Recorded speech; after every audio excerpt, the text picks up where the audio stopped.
You had a big game against Nebraska last year. After that, did you expect to be more involved with the game plan, more QB this time around than you were?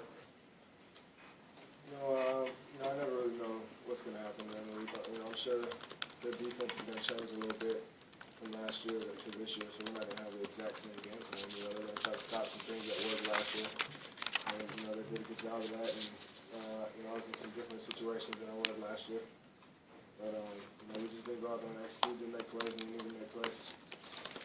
Can you talk about that huge play you had on 4th and inches, helped the team go up 28-16? It seemed like they repelled you on their first charge. They kind of pushed you back. You were able to do your play. If you could talk about what happened on that 4th down. Yeah, just simple quarterback sneak.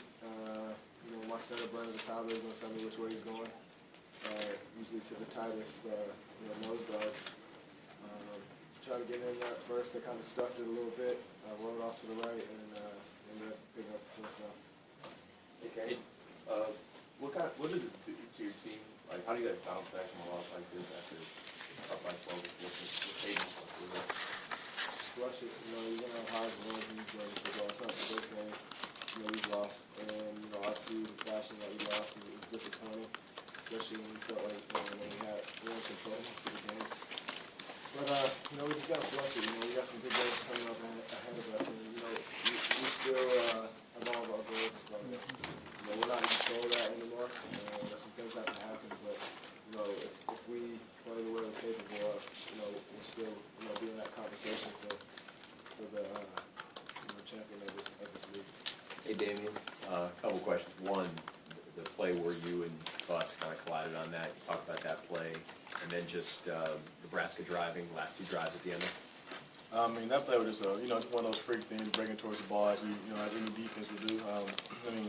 We would like to have that ball, of course. If I can go back and change it, and I know that he'll be there, but you can't leave anything in this game up to chance. So we all got to pivot to the ball. That's just what happened on that play.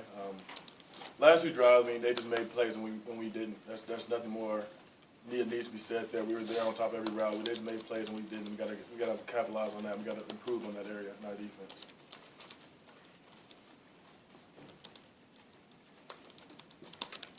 Came between the special teams and defense. You guys were able to create 3 turnovers, but you only got 7 points off those 3 turnovers.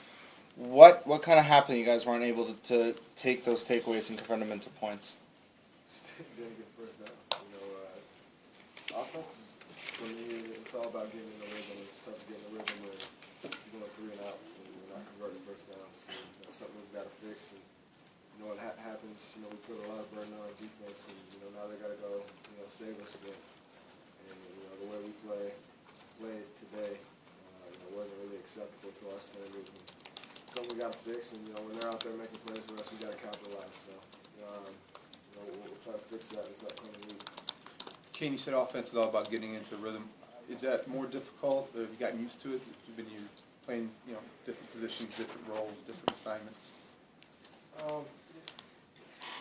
It's tough, but you can't make excuses. A bunch of guys are playing different positions and things like that. But as far as getting in the rhythm, I feel like it's just a momentum kind of thing. Once you get that first down, the release kind of off you. Now you can go play. We can get into our tempo, and that can really help us against the defenses. I feel like our tempo and how fast we play really kind of hurts them and slows them down. But when you can't get first downs, you're unable to do that, and that's kind of what happened today. What was your reaction to the Nebraska fans that had obviously shown up? Yeah, there's a lot of fans. We ended up having to go silent at the end of the game at our home stadium, just kind of first. But they travel well, and something we have to adjust to. Anything else? Yeah. You mean silent count? Silent count. Yeah, I was going to follow up on that. That's something obviously you normally do on the road in a hostile place. Yeah, we didn't prepare for that this whole week, but we had a lot of fans. It got loud at the end, and the linemen kind of having trouble hearing the snap count, so we didn't go silent. And Kane, is it in the end game you were able to get open seemingly at will, and now these defenses, they're just running different defenses to follow you up? What kind of stuff are they doing when you're a slot guy? Kind of. This they did a good job today. You know, Indiana's defense is a lot different than Nebraska's defense. And, you know, some other guys are going to be able to make some plays.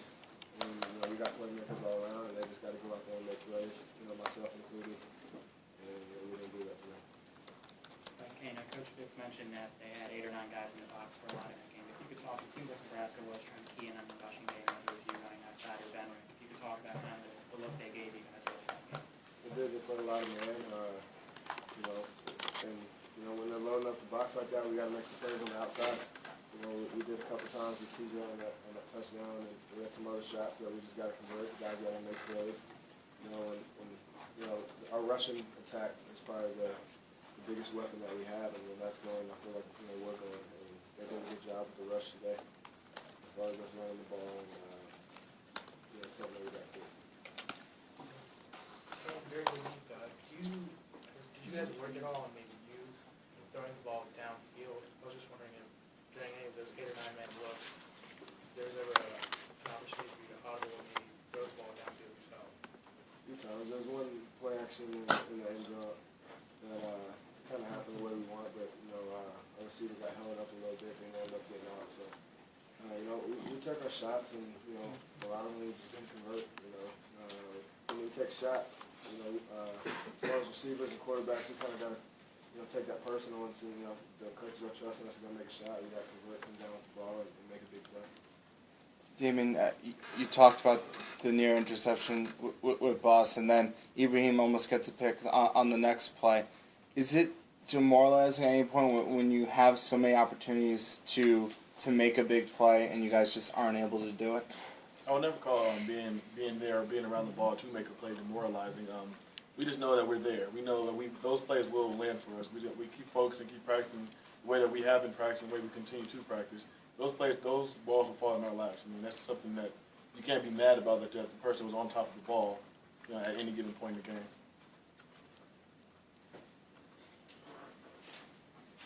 Anyone else? Thanks, guys.